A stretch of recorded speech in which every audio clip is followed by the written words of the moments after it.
नमस्ते दोस्तों, मेरा नाम है सुमन। प्लेनेट हिस्ट्री पर आप सभी लोगों का एक बार फिर से स्वागत है।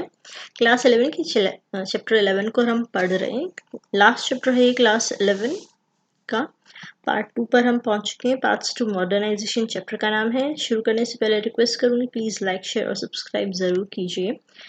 तो ये हमने फर्स्ट पार्ट में इंट्रो ऑलमोस्ट इस चैप्टर का देख लिया था कि हम जापान, चाइना और कुछ कोरिया इन की हिस्ट्री हम देखने वाले हैं। ठीक है, तो हम शुरुआत करते हैं जापान से।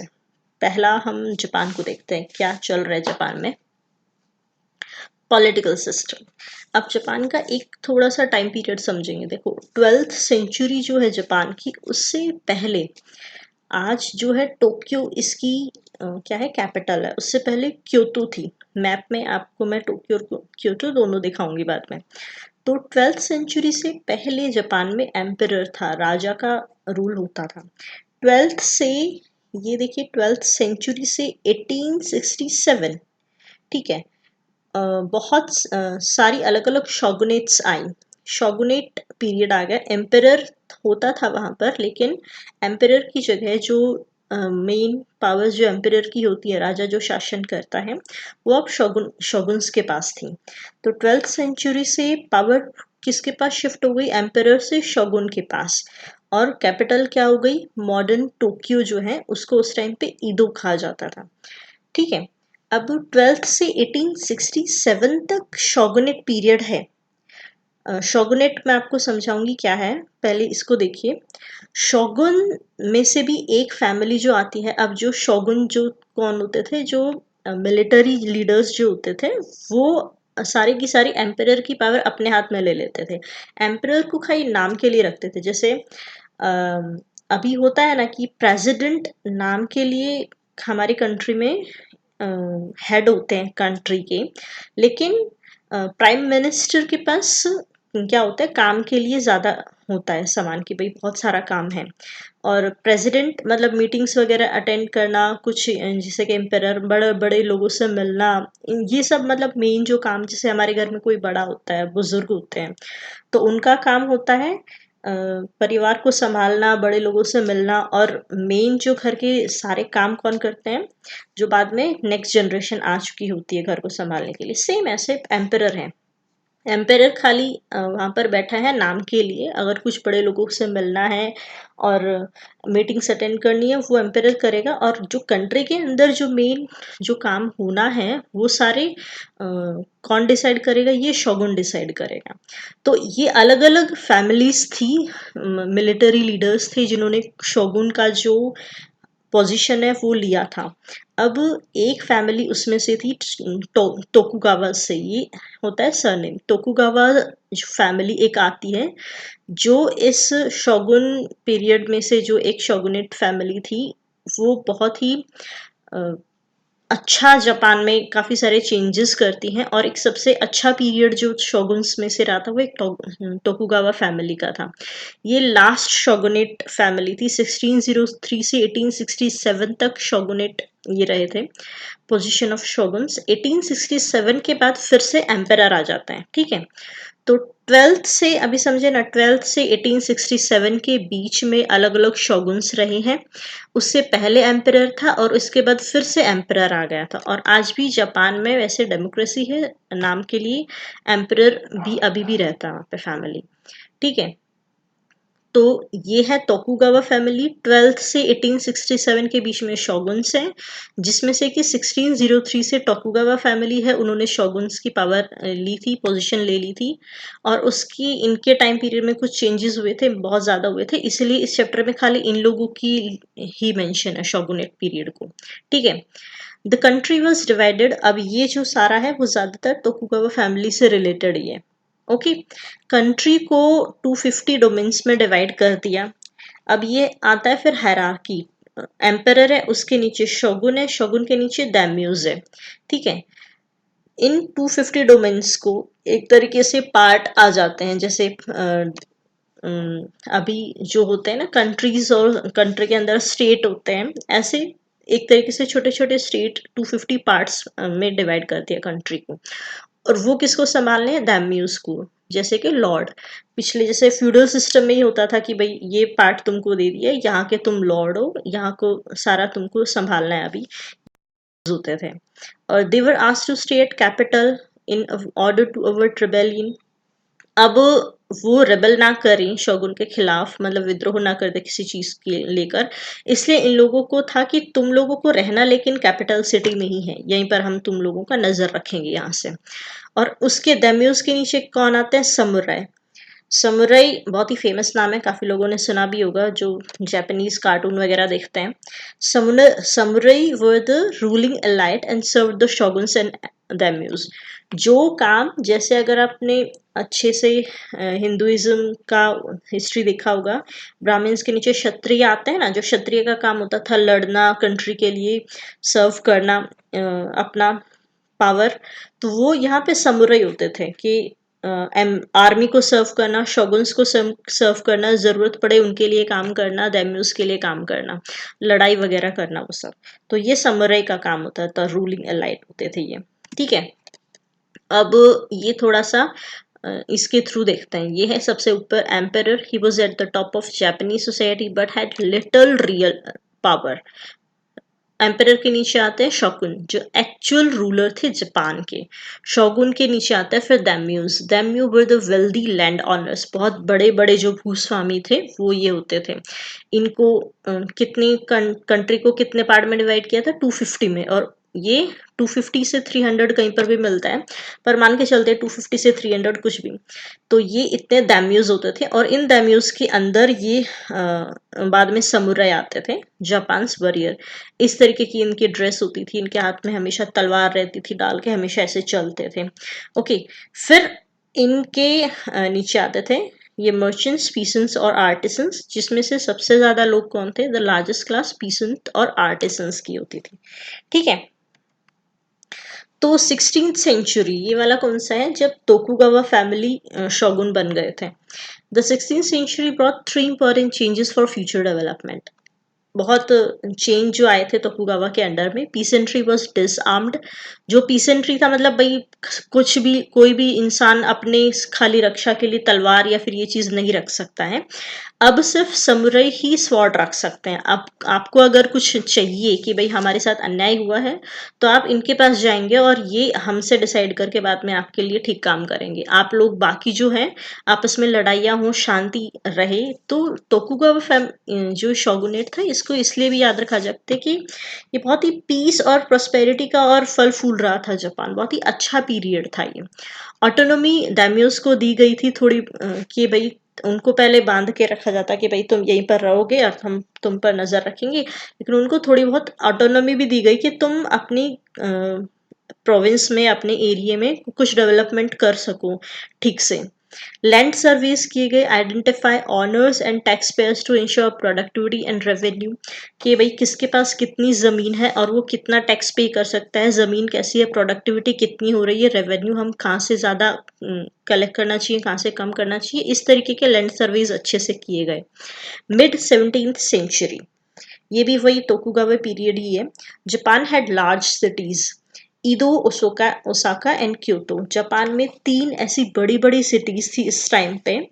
ईदो, Osaka and Kyoto led to the growth of a commercial economy and vibrant culture. इन तोकुगावा के टाइम पे इकोनॉमी और कल्चर भी बहुत अच्छे से प्रॉस्पेरस हुआ था। और ये जो 3 जैसे सिटीज हैं जापान में बड़ी बड़ी थी, ये इसलिए ऐसा भी मेंशन है कि उस टाइम पीरियड पे बाकी जो यूरोप का अगर मेन देखें तो वहाँ की जो भी शहर थे, उसमें ज्यादा से ज्यादा इस टाइम पीरियड पे देखेंगे तो 1 या 2 ही ऐसी मेन उनका जो कैपिटल होता था वही ऐसा होता था कि बहुत बड़ा है और प्रॉस्पेरस सिटी है। जो जहाँ पे बहुत ज्यादा सिटीज थी जापान के अंदर, अच्छी अच्छी बड़ी सिटीज जहाँ पे कमर्शियल इकोनॉमी भी प्रॉस्पेरस हो रही थी, वो खाली जापान में ही ऐसा था कि सिटीज ज्यादा थी। Increased use of money and creation of stock market, money का यूज इन्होंने उस टाइम पे बहुत ज्यादा किया, कमर्शियल इकोनॉमी इसीलिए बहुत अच्छा ग्रो किया। स्टॉक मार्केट का भी इन्होंने इंट्रोड्यूस किया और इकोनॉमी बहुत अच्छे से ग्रो कर रही थी तोकुगावा पीरियड में।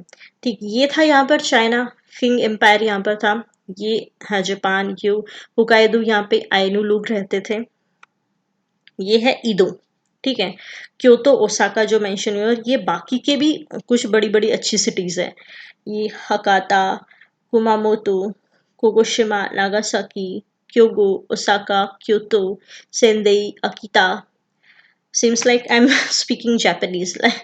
ईदो जो आज मॉडर्न टोक्यो है, जो कैपिटल है जापान की, और ये है क्योतो जो 12th सेंचुरी से पहले कैपिटल थी जापान की, क्योतो, ठीक है।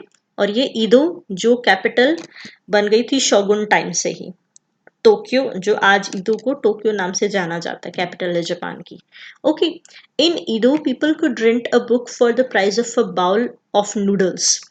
ये लिटरेसी रेट भी बहुत ही अच्छा था जापानीज में।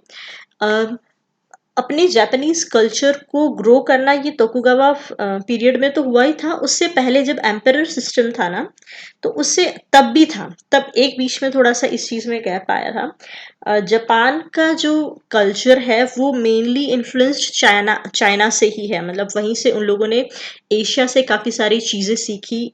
मतलब बाकी दुनिया से जुड़ने का माध्यम जापान के लिए मेनली चाइना ही था। चाइना के थ्रू ही उन्होंने बाकी विश्व से जुड़े भी थे, कल्चर भी लिया था, इकोनॉमी भी लिया था।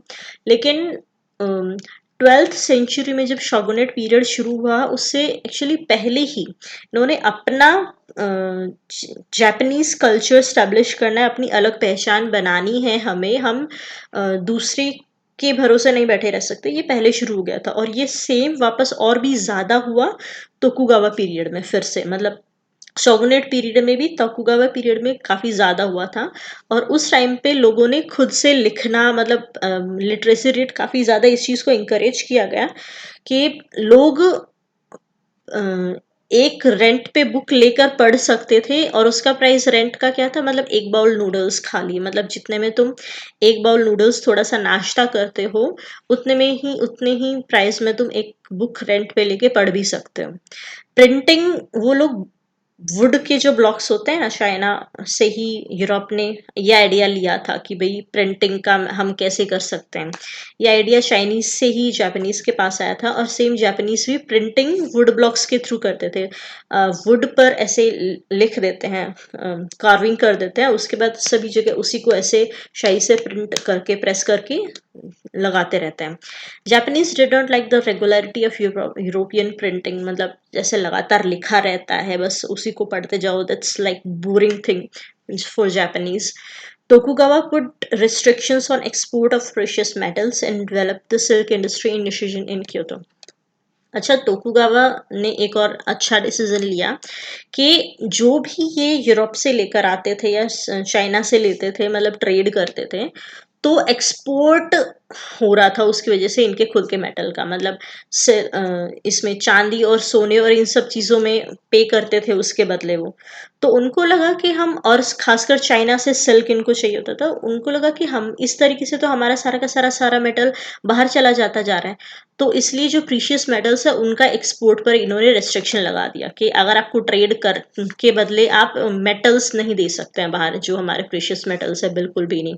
और दूसरा, सिल्क लेकिन चाहिए, तो चाइना से सिल्क लेने की बजाय उन्होंने निशिजन क्योतो, यानी कि क्योतो जो मैंने बताया था पहले जो कैपिटल थी, ठीक है, और बाद में बड़ी सिटी भी रही थी चाइना की, वहां पर निशिजन क्वार्टर्स थे। उसमें ही इन्होंने बोला कि हम यहीं पर सिल्क बनाएंगे, हम इंपोर्ट नहीं करेंगे सिल्क चाइना से या कहीं और से। तो बाद में सिल्क जापान का बहुत ही फेमस हो गया था। Period witness some social and cultural changes, Chinese influence were questioned and study of Japanese literature promoted. और इस टाइम पे फिर से इन्होंने वही किया कि भाई चाइनीज इन्फ्लुएंस जो हमारे लिटरेचर पर है, हमारी हिस्ट्री पर है, हमारी इकोनॉमी पर, सब चीज़ों पर, ये क्यों है भाई, हम खुद का भी तो कर सकते हैं, खुद की इकोनॉमी को स्ट्रॉन्ग बनाना है, खुद से ही इम्पोर्ट करने की बजाय यहीं पर सब कुछ करना है। और सेम सोशल चीज़ों में भी, कल्चरल चीज़ों में भी, कि हम अपना अलग से जापानीज कल्चर बनाएंगे, उसी को प्रमोट करना चाहिए हमको। चाइनीज वहाँ पर जो लिखी जाती थी, उसमें पढ़ाई में यूज होती थी, बोले कि उसके धीरे धीरे लिमिटेड करते जाएंगे और हम खुद का जापानीज कल्चर डेवलप अच्छे से करेंगे, उसी चीज को फॉलो करना चाहिए हमको। ठीक है। Tale of the Genji and the myth of origin said that the islands were created by the gods and that the emperor was a descendant of the sun goddess. और एक गेंजी टेल है, कहानी है, उसमें ऐसा लिखा है कि जो ये आइलैंड्स हैं जापान के, वो भगवान ने खुद बनाए हैं। तो ये एक सेंस देता है कि तुम किसी और का पार्ट नहीं हो, तुम भी कुछ स्पेशल हो, भगवान ने तुम्हें भी अलग बनाया है, मतलब तुम भी अलग हो, तुम्हें किसी और से सब कुछ लेने की जरूरत नहीं है, तुम यूनिक हो खुद में ही। ठीक है। Emperor was the descendant of the sun goddess, और एम्परर को भी अपनी नजरों में इज्जत देने के लिए बोला जाता है कि वो सूर्य देवता के ही उनके, मतलब सूर्य देवता उनके पूर्वज हैं। डिसेंडेंट मतलब उन्हीं की संतानें जो आती बाद में गई थी, वही हमारे एम्परर है आज। ठीक है। ये जो गेंजी, टेल ऑफ द गेंजीस के बारे में है। फिक्शनलाइज डायरी ऑफ अ ह्यान कॉट। अब ये ह्यान कॉट था 12th सेंचुरी से जस्ट पहले ही जो एम्परर थे, वो वाला period. Almost I think 6th century से 12th सेंचुरी के बीच का है, लगभग 400 साल का टाइम पीरियड है ये। ठीक है। शोगुनेट शुरू होने से पहले वाला।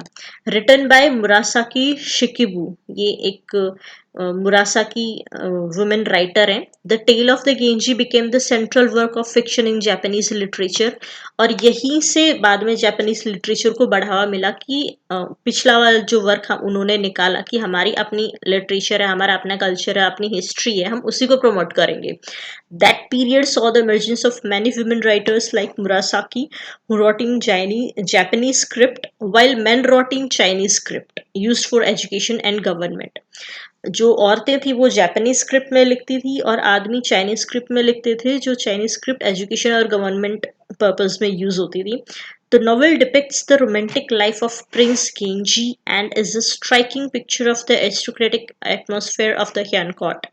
इसमें ये जो तोकुगावा पीरियड से पहले जो था, इसके बारे में है, प्रिंस गिंजी के बारे में है, और वहाँ का जो हियान कोर्ट था, उसका एटमॉस्फेयर था, क्या होता था उसमें, उसके बारे में कुछ लिखा हुआ है इसमें।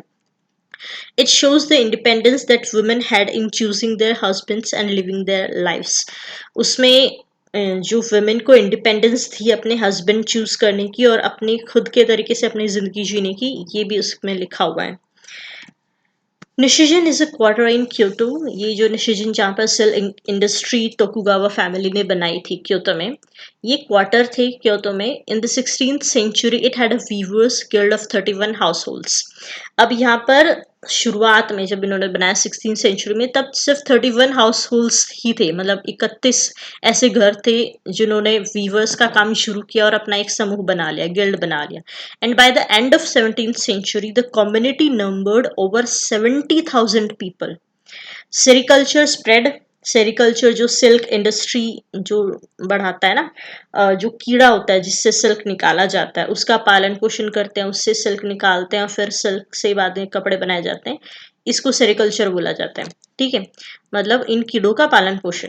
Sericulture spread and was encouraged by an order in 1713 that only domestic yarn was to be used. 1713 में ये और उन्होंने बोल दिया कि जो ये धागा है ना, डोमेस्टिक यार्न ही यूज आप कर सकते हैं, मतलब आपको इम्पोर्ट नहीं करना है, आपको कुछ बनाना है तो यहाँ का जो डोमेस्टिक यार्न है, मतलब जब जापानीज यार्न है जो यहाँ पे बना है, सिर्फ वही यूज करना है आपको। Nishijin specialized only in the most expensive products. और निशिजन ऐसे प्रोडक्ट्स ही बना रहा था जो मोस्ट एक्सपेंसिव प्रोडक्ट्स थे, ताकि इकोनॉमी को थोड़ा सपोर्ट मिले, है ना। Silk production helped the growth of a class of regional entrepreneurs who challenge the Tokugawa order. और एक अच्छा खासा एक नया सोशल जो था, लोग उभर कर आए जिन्होंने बाद में तोकुगावा लोगों, मतलब ये जो बाद में मर्चेंट क्लास अमीर हो जाता है, बहुत पैसे हो जाते हैं इनके पास, बाद में इनके पास कुछ अमीर हो जाते हैं तो इनके पास पॉलिटिकल पावर्स भी बाद में आ जाती हैं। ठीक है। And when foreign trade started in 1859, 1859 में, मतलब बाद में जब शोगुनेट खत्म हो गया था और फिर से एम्परर आ गए थे, जब फॉरेन ट्रेड शुरू हो गया, तब Japan silk export became a major source of profit for the economy struggling to compete with western goods. Western goods के साथ कॉम्पीट करने के लिए जापान का जो सिल्क था वो एक्सपोर्ट होना जब शुरू हुआ था, तो बहुत ही अच्छे से कॉम्पीट कर रहा था और जापान की इकोनॉमी को बहुत अच्छे से स्ट्रॉन्ग बना भी रहा था। अब ये जो तोकुगावा थे ना, इनके साथ क्या था कि तोकुगावा फैमिली ने बाकी, ऐसा बोला जाता है कि बाकी जो पूरा वर्ल्ड था ना उसके साथ कनेक्शन ही काट दिया था। इनको था कि भाई हम को जापान का कल्चर स्प्रेड करना है, मतलब स्प्रेड यानी कि मतलब अपना ही कल्चर को हमको अपनाना है और उसी को बढ़ावा देना है। और जो फॉरेन जो लोग आ रहे हैं हमारे साथ मिक्सअप हो रहे हैं, हमारे कल्चर को खराब कर रहे हैं, हमको किसी से भी वो नहीं करना है। इतना ये हो गया था बहुत ही कट्टर इस चीज में कि कोई भी अगर बाहर से आएगा और हमारे साथ ट्रेड करेगा या फिर हमारे सरजमी पर पैर रखेगा तो हम उसको बहुत मारेंगे, उनको मार के भगा देंगे। तो खुद को बंद कर लिया। और ऐसे ये भी कहते हैं कुछ कि भाई पूरी तरह से बंद नहीं किया था, ये एशियन कंट्रीज के साथ ट्रेड कर रहे थे। उन्होंने ये उनको जान इस चीज से जापानीज अवेयर थे कि भाई यूरोपियन कंट्रीज अपना पैर फैला रही है सब जगह, अपने हाथ पैर सब जगह फैला रही है, कॉलोनीज बना रही है। तो इन्होंने अपने आप को इसलिए बंद कर दिया था यूरोप से और बाकी चीजों से। एशिया से फिर भी चाइना के थ्रू ये ट्रेड कर ही रहे थे अभी भी ऐसा। तो अब आया मेiji। 1853 में क्या हुआ कि यूएसए, तब तक हमने इससे पहले यूएसए का देखा था, हिस्ट्री पढ़ा था। यूएसए तब तक काफी स्ट्रांग हो चुका था। 1853 और 1880s जो खत्म होते होते तो यूएसए पूरा जो एक्सपेंशन हो चुका था उसका। तो 1853 में यूएसए ने कॉमोडोर मैथ्यू पेरी को भेजा जापान में, और उनको फिर बाद में धमकाया कि भाई तुम या तो अपना ट्रेड और खोल दो रास्ते, नहीं तो फिर हमारे साथ युद्ध करो। अब प्रॉब्लम ये थी तोकुगावा फैमिली के साथ या फिर वहां की शोगुनेट के साथ कि उनके पास तो तलवारबाजी है, तीरंदाजी है, और यूएसए के पास बड़े बड़े हथियार है, गन है। तो अब उस चीज से वो कॉम्पीट नहीं कर सकते हैं। एक उनको इस चीज का लॉस हो रहा है वर्ल्ड के साथ, मतलब यूरोपियन लोगों से अलग होने का, कि भाई वो अभी जो वर्ल्ड में चल रहा था वो उससे अलग हो गए थे। तो इसका उनको खामियाजा भी भुगतना पड़ा कि अब ये तो अभी तक तलवारबाजी कर रहे हैं और वो गन लेकर आ गए हैं कि या तो तुम्हारे सीधे माथे पे मारेंगे या फिर ये ट्रेड खोल दो। और वो इसलिए उनको जापान से ट्रेड क्यों जबरदस्ती यूएसए को, प्रॉब्लम ये था कि बहुत जापान का अगर आप देखेंगे ना, सी एरिया बहुत बड़ा है। सॉरी, मतलब यूएसए से, यूनाइटेड स्टेट्स से जब यहाँ पर आते हैं घूमकर, तो बहुत पूरा सी ही सी है, और उनको उनके शिप्स को फिर से फ्यूल भरने के लिए, थोड़ा रेस्ट देने के लिए जगह चाहिए। और जापान सबसे अच्छा है कि उनको चाइना से करना है, इंडिया से ट्रेड करना, बाकी जगह से। तो बीच में एक अच्छी ये जो कंट्री आती है वो जापान है। तो उनको वो जमीन इसलिए चाहिए थी खुद के शिप्स के लिए कि वहां पे सामान फिर से निकाला जा सके, कुछ लिया जा सके वहां से, वहां पे शिप्स को फिर से फ्यूल भरवाया जा सके, उसमें आगे चलने के लिए, रेस्ट के लिए ये चाहिए था। तो इसलिए उनको जापान चाहिए था कि भाई बाकी जगह से ट्रेड करना है तो हमको जापान पे उतरना तो पड़ेगा ही। इसलिए उनको बोला कि या तो अपना दरवाजे खोल दो, नहीं तो हम दरवाजे तोड़ के अंदर घुस जाएंगे और फिर बहुत तुम्हारे साथ लड़ाई करेंगे। तो अब उनको खोलना ही पड़ा तोकुगावा फैम शोगुनेट को। और उसके बाद फिर डिप्लोमेटिक रिलेशंस भी जो बाकी वर्ल्ड से तोड़ लिए थे, वो उनको फिर से इन चीजों पर विचार करना पड़ा। तो अराइवल जो पेरी का था वो जापानीज पॉलिटिक्स में बहुत सारा चेंज लेकर आता है।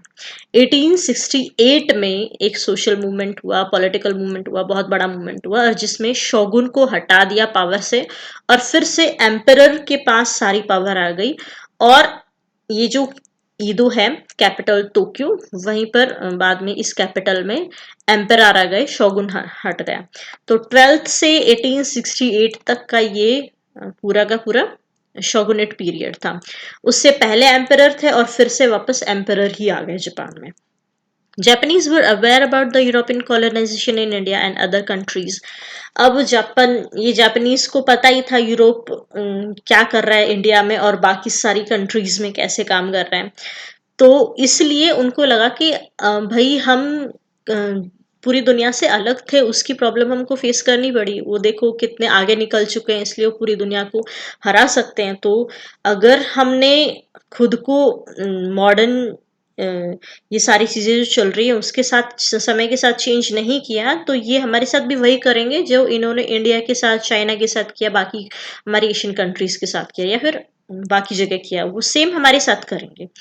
तो अब चल रहा है वहां पर थोड़ा खींचातानी। कुछ स्कॉलर्स बोलते हैं wanted to learn new ideas from Europe, हमको यूरोप से नए आइडियाज सीखने चाहिए, उनके जैसा बनना चाहिए, अदरवाइज वो हमको जो उनकी कॉलोनीज है उनके जैसा बना देंगे।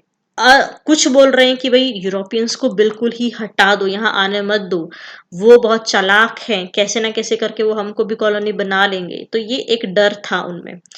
अच्छा, ये है कॉमोडोर पेरी का शक्ल।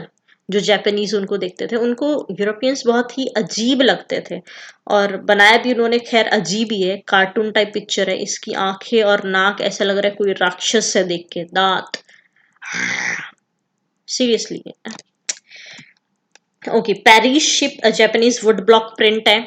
उन्होंने ये ब्लैक कलर का है क्योंकि इसके जो जॉइंट्स हैं वो कोल से जॉइंट होते थे, बाकी उन्होंने थोड़ा डिजाइन किया है इसको कि ऐसा मुंह बनाया है इसका, यहाँ पर है, ये देखो इसकी आंखें बनाई है, वो जैसे जापानीज लोग जो यूरोपियंस को देखते थे उसी तरीके से। But the Japanese called black ships, मतलब इनको ब्लैक शिप बोलते थे क्योंकि तार जो है वो वुड के जॉइंट्स को जोड़ने के लिए यूज किया जाता था। Depicted in paintings and cartoon showing the strange foreigner and their habits. अब ये जो फॉरेनर, जो यूरोपियंस थे ना, वो सभी को स्ट्रेंज ही लगे थे। ये अमेरिका गए उनके लिए भी स्ट्रेंज ही थे, ये ऑस्ट्रेलिया आए उनके लिए भी स्ट्रेंज ही थे, समझ ही नहीं आ रहे थे क्यों कर रहे हैं क्या कर रहे हैं। जापान आए उनके लिए भी स्ट्रेंज ही थे, एशिया आए उनके लिए भी ये पागल जैसे ही हो रहे हैं, कर क्या रहे हैं, इनको चाहिए क्या, ऐसे भूखे नंगे सब जगह बस यहाँ से भी ये ले लो, यहाँ से भी ये ले लो, लूट लो, खा लो, जैसे अपनी भाषा में हम बोलते हैं ना, कहीं जैसे इन्होंने जिंदगी में कुछ देखा ही नहीं हो, अभी ऐसा सब दिख रहा है तो सब जगह से लूट लो, ऐसा हो रहा है। This became a powerful symbol for Japan's opening. Today's scholars would argue that Japan had not been closed. कुछ स्कॉलर्स बोलते हैं कि जापान मेजी टाइम पे, मतलब तोकुगावा के टाइम पे ओपन हो गया, ऐसा नहीं था, वो कभी क्लोज ही नहीं था, ऐसा नहीं है कि वो क्लोज हो गया था। वो ईस्ट एशियन ट्रेड में पार्ट करता था, had access to knowledge of the wider world both through the Dutch and the Chinese. मतलब डच और चाइनीज के थ्रू ही इनको बाकी वर्ल्ड की नॉलेज थी, अदरवाइज जापानीज को कैसे पता होता है कि भाई ये यूरोपियन लोग बाकी जगह क्या कर रहे हैं। तो वो पूरी तरह से क्लोज नहीं हुआ था जापान कभी भी तोकुगावा टाइम पीरियड पे। Some favoured gradual and limited opening to the outer world. अब कुछ वहीं पर वापस पहुंचते, कुछ स्कॉलर्स बोलते हैं कि भाई इनसे कुछ सीखो, इनकी जो एजुकेशन है या फिर ये जो नए नए रिफॉर्म्स वगैरह कर रहे हैं अपने क्या बोलते हैं पॉलिटिकल स्ट्रक्चर में, नए तरीके की साइंस वगैरह यूज कर रहे हैं, सब नया नया कुछ बना रहे हैं, वो हमको सीखना चाहिए। कुछ बोलते हैं कि नहीं यूरोपियन से दूर रहो, कुछ बोलते हैं कि नहीं हम उससे दूर नहीं रह सकते हैं, जो चीज एग्जिस्ट करती है हम पूरी तरीके से उसको नेग्लेक्ट नहीं कर सकते हैं। तो लिमिटेड ओपनिंग और धीरे धीरे उनकी तरफ हमें बाहर की दुनिया की तरफ हमें खुलना चाहिए। The government adopted a policy with the slogan fukoku kyohei, rich country strong army. फिर जो ये मेजी गवर्नमेंट आई थी तोकुगावा शोगुनेट के बाद, इन्होंने एक पॉलिसी अपनाई कि अगर हमें उनका मुकाबला करना है बिना उनकी कॉलोनी बने, तो हमें रिच भी बनना पड़ेगा और अपनी आर्मी को स्ट्रांग भी बनाना पड़ेगा। दोनों तरीके से हमें स्ट्रांग होना पड़ेगा, अदरवाइज हम उनकी कॉलोनी बन जाएंगे, वो हमारा फायदा उठा लेंगे। To create a sense of nationhood, और ये चीज उन्होंने लोगों के अंदर भी डाली कि अपने अंदर जो अपना सारे के सारे लोग थे उनके लिए राष्ट्र प्रेम का एक भाव जगाया कि हमको पूरा मेहनत करके स्ट्रांग बनना पड़ेगा, उनके काबिल बनना पड़ेगा अगर उनके साथ खड़ा होना है तो। And to transform subjects into citizens, और जो भी सारे सब्जेक्ट्स थे यानी कि उनकी जो प्रजा थी उनको नागरिक बनाया, सिटीजन्स बनाया। यानी कि जैसा यूरोप में था, तो उनके जैसा अगर उनके साथ खड़ा होना है, उनके बराबर में खड़ा होना है, तो उनके जैसा उनसे सीखते सीखते उनके साथ खड़ा होना पड़ेगा। The new government also tried to build the empire system, और साथ ही साथ एम्पायर सिस्टम मतलब मॉडर्न भी हो रहे हैं लेकिन अपने चीजों को छोड़ा नहीं है कि पूरी तरीके से तुम यूएसए बन जाओ, तुम जापान हो, तुम जापान को खुद की आइडेंटिटी को छोड़ नहीं सकते हो। ठीक है, तो अपना सेम इन चीज़ों को अपने पॉलिटिकल सिस्टम में भी, अपने एजुकेशनल सिस्टम में भी और अपने कल्चर में भी, हर एक चीज़ में, मतलब यूरोप से सीख तो रहे हैं लेकिन साथ ही साथ अपनी जो आइडेंटिटी है, अपना कल्चर है, उन चीज़ों को भी साथ में खड़ा रखा जापान ने, उन चीज़ों को छोड़ा नहीं। The government also tried to build the emperor system कि हम जो राजा हैं उसकी इमेज जो है सन गॉडेस के जो डिसेंडेंट है उसकी इमेज फिर भी वैसी ही रखी है और सेम। लेकिन जो मॉडर्न सिस्टम है जैसे bureaucracy, military part of system, ये भी चीजें रखी है। ऑफिशियल्स को भेजा यूरोप के, वहाँ की मोनार्कीज और वहाँ का जो सिस्टम है उसको समझ के आओ, और उसके बाद यहाँ पर हम डिस्कस करेंगे उनको अपने जो सिस्टम है उसके साथ कैसे मर्ज करना है, खुद का भी आइडेंटिटी रखते हुए। Emperor was treated as the descendant of sun goddess and leader of westernisation. दोनों तरीके से चल रहे हैं, मतलब अभी भी एम्परर को उसी तरीके से रिस्पेक्ट दी जा रही है कि वो सन गॉडेस के डिसेंडेंट है, उनको उनकी बात माननी है, और सेम ही वेस्टर्नाइजेशन की तरफ हमारा ये लीडर ही हमको लेकर जा रहा है, तो वेस्टर्नाइजेशन का लीडर भी उसको माना है। बर्थडे उसका सेलिब्रेट किया जाता था as a national holiday. Western style military uniforms पहनते थे, जैसे यूरोपियंस बाकी लोगों को क्या कर लेते थे कि भाई ये तो है ना अनसिविलाइज्ड लोग हैं, तो इनको हमको सिविलाइज करना पड़ेगा, इसलिए हम इनको बना लेते हैं। तो अनसिविलाइज किस सेंस में बोलते थे, ये हमारे जैसे ड्रेसअप नहीं करते, हमारे जैसा इनका अच्छा इकोनॉमी नहीं ये बना सकते हैं, बिल्ड नहीं कर सकते हैं, अच्छा ट्रेड नहीं कर सकते हैं, तो इसलिए जापान ने बोला कि हम सब कुछ करेंगे इनके साथ खड़े होने के लिए, है ना। तो वो वेस्टर्न स्टाइल मिलिटरी यूनिफॉर्म्स पहनते थे। Edicts were issued in his name to set up modern institutions, और राजा के नाम पर ही सारे के सारे जो भी मॉडर्न इंस्टीट्यूशंस बनते चले गए, जो पॉलिटिकल सिस्टम में चेंज आया, मॉडर्नाइजेशन जो हुआ, तो वो राजा के नाम पर हुआ। एडिक्ट्स उसके नाम पर इश्यू होते थे सारे के सारे। ठीक है, तो बाकी भी जो चेंज हुए थे इसके, वो हम नेक्स्ट पार्ट में समझेंगे। तो आज का पार्ट यहाँ पर ही खत्म होता है। शोगुनेट के बाद मेजी रिस्टोरेशन में जो जो चीजें चेंज हुई वो हम नेक्स्ट पार्ट में देखते हैं। आज के लिए इतना ही, टाटा बाय बाय। कुछ क्वेरीज हो तो प्लीज कमेंट बॉक्स में जरूर लिखिएगा। आज के लिए इतना ही, बाय बाय।